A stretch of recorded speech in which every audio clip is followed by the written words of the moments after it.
Welcome back, dear viewers, to another enlightening episode in our series, Sleep and the Rivers of Life Theory. Today, we're going to dive deeper into the intricate relationship between light, RL flow, and our sleep cycle. Let's start by thinking about the sun.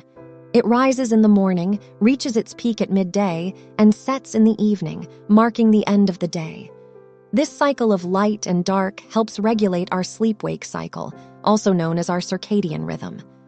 According to Brandon's RL flow theory, light can be considered as a form of information flow. The changing patterns of natural light throughout the day send signals to our bodies, which in turn influence various physiological processes, including our sleep.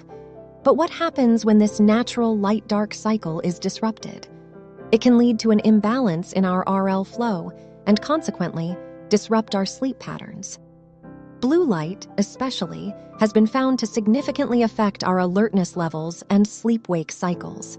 It suppresses the secretion of melatonin, our sleep hormone, and tricks our body into thinking it's still daytime, leading to sleep disturbances.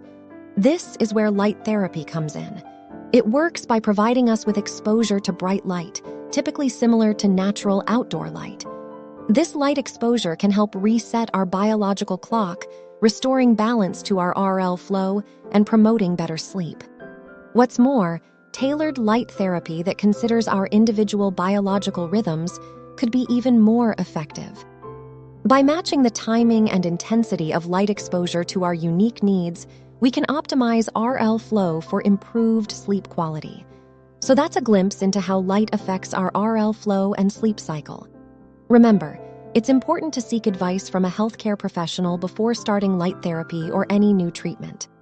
In our next video, we'll guide you on practical tips on using light therapy for better sleep. Until then, remember, flow with the rivers of life for a sound night's sleep.